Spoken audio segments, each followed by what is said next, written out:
Hello folks, Veal Chops here with a brand new series that I'm launching here on YouTube. In addition to my usual lore videos on the Outer Worlds, we're going to be embarking on a journey in Medieval Dynasty, an open world survival game that lets you hunt, farm, build settlements, and so much more.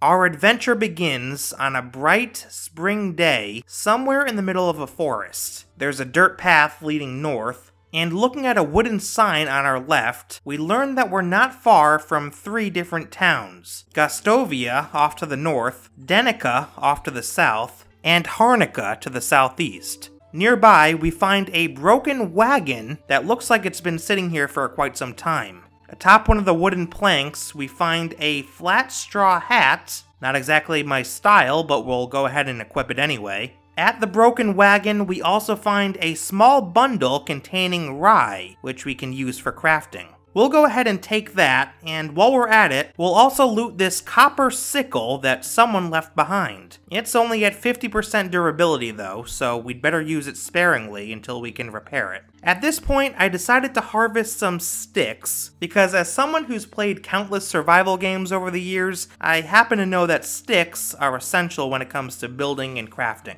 We see a big buck cross the path, apparently not scared of us in the least bit. Maybe I can chase it down and use my sickle? Yeah, no, that's not happening. In any event, after reconnecting with the path, we can head north towards Gostovia. Up ahead, we get a breathtaking view of the valley, with a river flowing through into a large lake off to the east. Near to the bank of this river, we see a small settlement. This must be the town of Gostovia. As we head down into the valley, we notice a large field of what looks to be wheat just outside of Gostovia's walls. Nearby we also find a chest, but sadly we'd have to illegally rob it in order to see what's inside. Probably not the best idea if we want to make a good first impression with the townspeople. All in all, Gostovia seems to be pretty well developed. We see cattle on our right immediately upon entering, and several buildings, some large and some small, all with their own purpose. In one building, for example, we find a woman named Adelina preparing a large pot of soup. We can talk to her and see what she has for sale. I was actually surprised at the wide range of options here. Everything from apples and berries to roasted meat and poppy seed pie. Seeing that I only have 50 coins though, I decided to save my money and leave Adelina to her work. On the far western side of town, we find the community dining hall. It's here that we meet a man named, I'm gonna butcher this, Unigost? Probably saying that wrong, but just bear with me. Unigost tells us that we're free to venture off into the valley, find a plot of land, and begin building our own settlement. He also tells us that he knew of our mother, Wanda, and also our uncle, named Lorden. Tragically though, our character learns that his uncle Lorden, who he originally came into town looking for, passed away 3 years prior. One other quick thing to note here, I just have to say it, why is this guy looking at me like that? I mean, look at that face. What is going on here?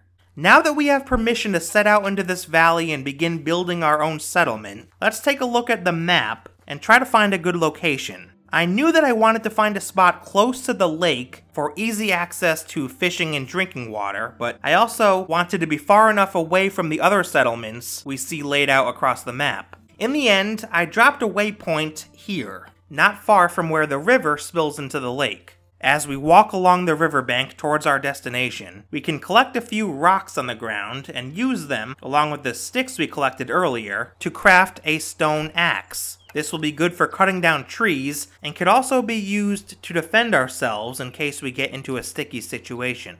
After crossing a bridge going northeast, and then a second bridge over the river, we notice that all this walking has made us pretty thirsty, as shown by this depleting blue bar in the lower left. There's water all around us, but is it safe enough to drink? There might be a way to boil it, but then again, I don't think I have anything in my inventory to boil it in. But I'm really thirsty. Guess we'll just have to risk it. Heading to the riverbank and making our way through these thick reeds lining the shore, we can wade into the water and take a sip. Here goes nothing. Hope I don't get sick. Huh. Wow, okay, I guess the water is clean enough to drink. Excellent, that makes me feel even better about choosing a settlement location so close to this lake. Whenever we need it, fresh water will just be a short walk away. With our thirst quenched, we can continue down this path until we finally reach the waypoint that we marked on our map. It's at this point that I realized it might not be the best idea to build a settlement right here, because it's right on the path. The same path that I'm sure bandits and thieves use all the time. Therefore, I decided to venture off the beaten path just a little bit so that we can build in a more remote location, even though it means that we'll be just a little bit further from the lake. Heading north, we come to a clearing. This seems like the perfect spot to begin building our settlement. It's remote, it has plenty of open land, and as an added bonus, it comes with a free dinner. We find a couple pieces of meat left behind at an abandoned campsite. Looks like whoever was here before us had a grand old time on account of the several bottles of wine that we find, and some wheat beer, which I'll save for later. There's also a bronze axe here, and some firewood that we can loot. Not a bad welcome gift from our new plot of land. After collecting some more sticks, we can go ahead and start a small fire to cook up that meat we found. Sadly though, each piece only improves our hunger by 6 points, bringing it to 68.2 out of 100. We're still a little hungry, but this'll have to do for now if we don't want to start tapping into our start of game supply. The sky is getting dark. I had hoped by now we'd have a shelter built, but it looks like we've fallen behind schedule. Let's craft a hammer using a log and some sticks, and then get to work on this house. Now folks, I'll be honest, I was surprised at how many resources it took to get this house built, especially considering the fact that it's not very big. That's not a complaint, by the way. If anything, it adds to the realism of the game. It's just that I'm used to other survival games where building shelter doesn't take quite as long or require quite as many resources. And so, little by little, we construct the walls of this house. Go out, collect sticks, cut down trees for logs, come back, add them to the house, and repeat. It was a bit tedious at times, but again, I really respect the realism. By the time we get one of the walls fully built, it is completely dark. Our only sources of light are the moon in the sky and the soft orange glow from our torch, which, by the way, is slowly beginning to burn out. To make matters worse, our thirst and hunger are rapidly depleting. We can tap into our start of game supply and eat several pieces of dried meat, bringing our hunger back up to 100, but that doesn't solve the hydration issue. We need water, fast. So we set out into the night, desperate for a quick sip from the lake. We must remain vigilant, knowing full well how exposed we are out here in the darkness. We cross the road and then make a beeline for the lake. After replenishing our thirst, we don't waste any time rushing back to the safety of our camp, saving the last bit of fuel from our torch for when we really need it. And we made it. Not long after we resume collecting logs for our house, the inevitable happens and our torch goes out. To build a new one, we need straw, which incidentally is what's needed to finish building the roof of our new home. But how do we get straw? It's possible one of the vendors in Gustovia sells it, but there's no way we're making that journey back into town right now, not in the middle of the night. It's then that we remember what we saw earlier along the riverbank. Reeds, and hundreds of them. I bet if we harvest some of those reeds, we'll get straw. But that will require a second trip to the lake, and this time, we don't have a torch to light the way. Will we make it? Are there hungry wolves out there? Or maybe a gang of bandits just waiting to ambush us in the night?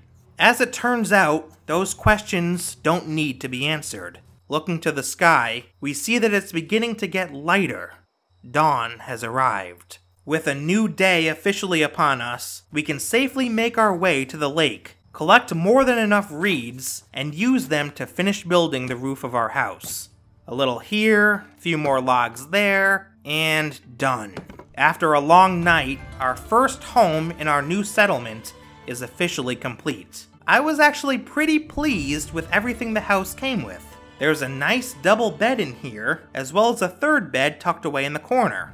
Along the wall across from the beds is a storage chest. We'll go ahead and store that firewood that we found earlier. And next to the chest is a cauldron, which we can use to make a wide array of soups, porridges, and other dishes. This will definitely come in handy. Folks, I have to say, I'm proud of the hard work we put into building our new home. So proud, in fact, that I'm gonna go ahead and crack this wheat beer that we found earlier. Yes, we're drinking in the morning, but you know what? It's 5 o'clock somewhere, and we deserve it. Cheers! So now we have shelter, and we have access to unlimited drinking water at the lake. However, food remains a real issue. We have a few more pieces of dried meat in our inventory, but that's going to go quickly. After that, we're going to have to get more food one way or another. We'll focus on hunting for food, and maybe even make a few meals in our new cauldron in our next episode. Ladies and gentlemen, I know this video was a bit different than my usual Outer Worlds content, but I truly hope that you enjoyed it. Let me know in the comments below if you'd like to see more of these type of videos in the future. I know that for me, it was a whole lot of fun to make, and I'm really excited to see what adventures lie ahead in Medieval Dynasty. By the way, remember to like this video and subscribe if you're new. I'm really trying to build my presence on YouTube, so your support means the world. Thanks again so much for watching this video, folks. I hope you enjoyed it, and I'll see you next time.